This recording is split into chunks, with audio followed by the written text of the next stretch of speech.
El día de hoy que continuamos con este tema de la apostasía y la intercesión, que es el tema de toda la semana, vamos a hablar sobre el título de nuestro tema de este día específico, corrompiéndose a sí mismos. Y esto es una continuación del tema de ayer sobre la idolatría y el mal. Y ya ayer nuestro pastor Dani Perla nos decía cómo la idolatría nos va rebajando y nos va rebajando, pero hoy vamos a descubrir hasta qué punto somos de creativos para crear ídolos que nos rebajan. Así que vamos a orar pidiendo la dirección de Dios para el tema de hoy. Querido Padre, gracias te damos por tu palabra que, como dice el autor de Hebreos, puede penetrar hasta los huesos, y es decir, también nos revela lo profundo de nuestros propios pensamientos. Y en el estudio de hoy, permítenos descubrir todo aquello que pueda estar tomando el lugar que solo te corresponde a ti, incluso cuando a nosotros nos parecen cosas buenas. En el nombre de Cristo Jesús lo pedimos. Amén. Amén. Para este día, pastor, me gustaría comenzar con el texto bíblico. No es que nos vamos a quedar ahí, pero sí por una razón. Mientras que el pueblo de Israel se ha levantado a regocijarse, a celebrar sacrificios de paz, todo lo que ya nuestro pastor nos explicaba que no era tan inocente como pareciera en una lectura superficial, Dios habla directamente y señala esto como el problema que tiene el pueblo de Israel. En los versículos 7 y 8 del capítulo 32 de Éxodo, dice así: Entonces Jehová dijo a Moisés, porque noten que todo lo que está pasando, que ya leímos en estos 2 días anteriores, está pasando mientras Moisés está con Dios. Entonces Jehová dijo a Moisés: Anda, desciende, porque tu pueblo que sacaste de la tierra de Egipto se ha corrompido. Pronto se han apartado del camino que yo les mandé. Se han hecho un becerro de fundición y lo han adorado y le han ofrecido sacrificios y han dicho: Israel, estos son tus dioses que te sacaron de la tierra de Egipto. Dios sabe lo que está sucediendo, pero lo que me llama la atención, pastor, es que, y lo voy a decir de una vez para introducir este tema, desde nuestra perspectiva moderna, a veces miramos hacia el pasado y decimos: qué ingenuos. ¿Cómo es que pueden llegar a adorar algo de fabricación humana? Y ya usted lo decía, lo acababan de fabricar y sin embargo dijeron: estos son tus dioses que te sacaron de Egipto. ¡Qué ingenuidad! Pero, ¿qué es lo que está realmente detrás de esa ingenuidad que en realidad nos pasa a nosotros mismos hoy en día? Bueno, esto tiene que ver con este tema que se llama la idolatría. No es otra cosa que la idolatría que lleva finalmente a la adoración. Todo esto está en el marco de la adoración, porque la gran pregunta es: ¿a quién adoramos nosotros? ¿Qué es lo que nosotros adoramos? A veces es muy fácil, como usted decía, pensar: bueno, nosotros no somos idólatras, no tenemos ahí una estatua de Baal, no tenemos ese becerro de oro, pero recordemos por qué los paganos hacían esas imágenes y por qué ellos adoraban a esos dioses. Si nosotros nos damos cuenta por qué ellos hacían eso, entonces nos vamos a dar cuenta si es que hoy nos hemos fabricado también nuestros dioses, aunque no sean de metal o de madera o de piedra. Los paganos, los pueblos que no seguían al Dios, el creador de los cielos y de la tierra, ellos, todas las cuestiones que tenían que ver con amor, sexo, con el sostenimiento de la vida, alimentos, para cada una de esas cosas, ellos crearon un Dios. Sí. Y adoraban a eso. ¿Por qué? Porque finalmente lo que ellos estaban diciendo es: nosotros vivimos para esto. Esto es algo que consume nuestra vida, nuestras energías.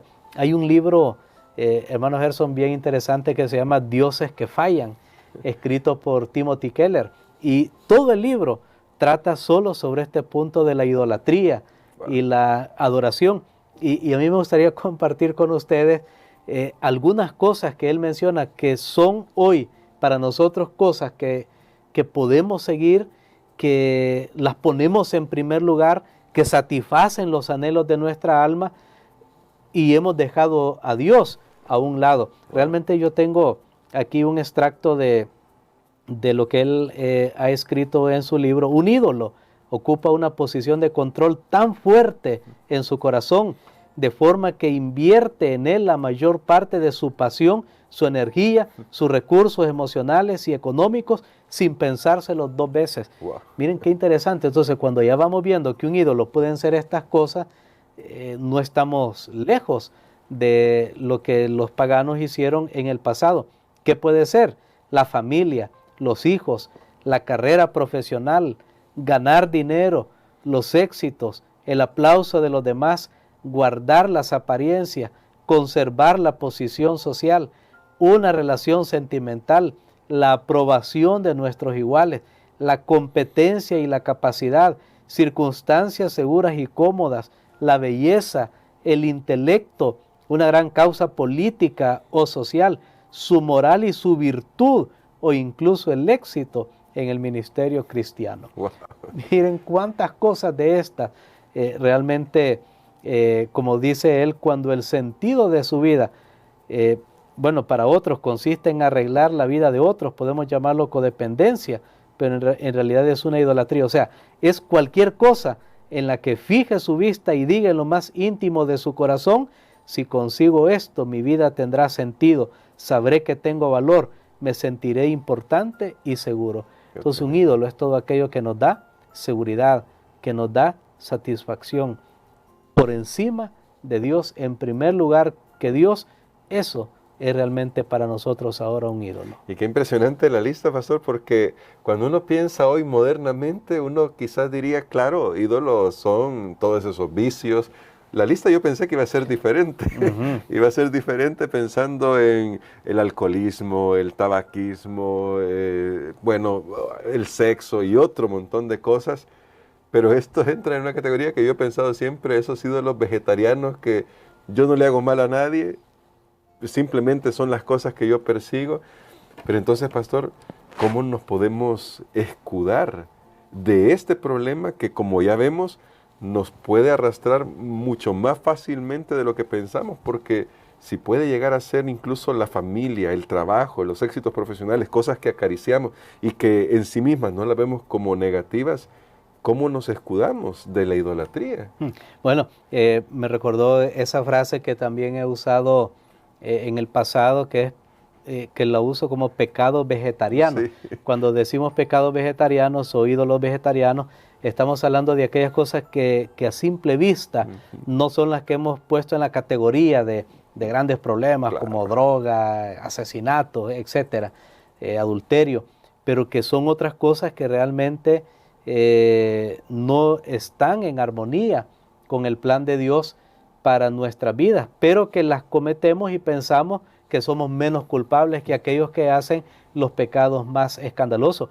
De hecho, el apóstol Pablo dice, hablándole a Timoteo, que en los últimos días habrá personas que tendrán apariencia de piedad, pero negarán su eficacia. No tengan hecho de la apariencia un ídolo. Este es uno de los ídolos que más debemos temer, el aparentar ser yo un cristiano, un religioso, cuando yo no tengo nada de comunión con Dios, cuando la única comunión con Dios que tengo es simplemente formal y mecánica para cumplir algo, pero que no es de corazón.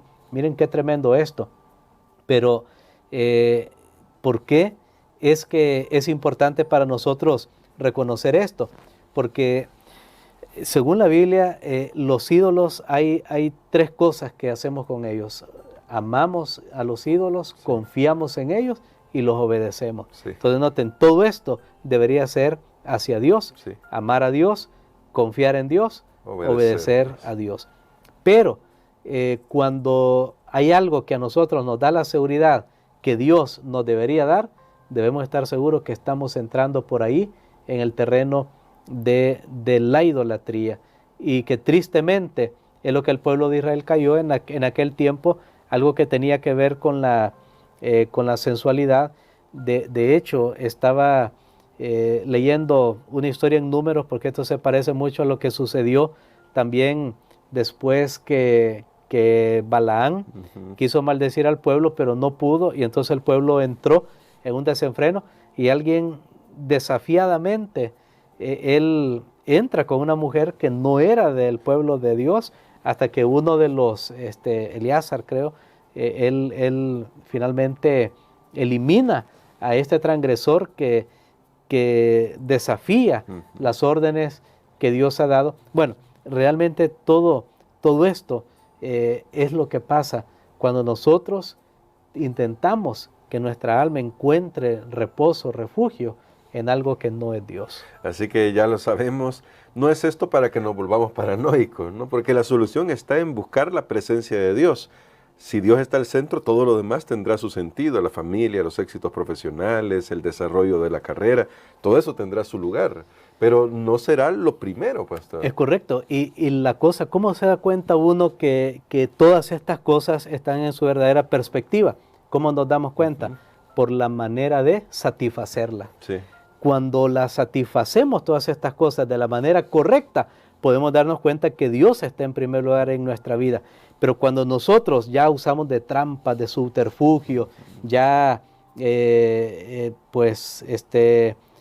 violamos los principios que Dios nos ha dado para obtener estas cosas, ahí nos hemos dado cuenta que nosotros no tenemos a Dios en nuestras vidas en primer lugar. Aquí hay muchas cosas de las que se mencionan que realmente eso que llamábamos los cielos vegetarianos realmente no son cosas, tener familia, trabajo, tener relaciones personales, tener todo eso no es absolutamente, no es malo, pero ¿cómo lo satisfacemos? Si eso me consume, voy a poner un ejemplo, hay cosas buenas, aún la alimentación correcta, sí. El ejercicio, pueden llegar a convertirse en un ídolo cuando nos absorbe el pensamiento de tal manera que no da lugar para otras cosas, para Dios. Cuando estamos tan ocupados, hermano Gerson, que decimos no tenemos tiempo para leer la Biblia, no tenemos tiempo para orar, no tenemos tiempo para ir a la iglesia, no tenemos tiempo para ir a dar un estudio bíblico, porque estamos haciendo ¿qué?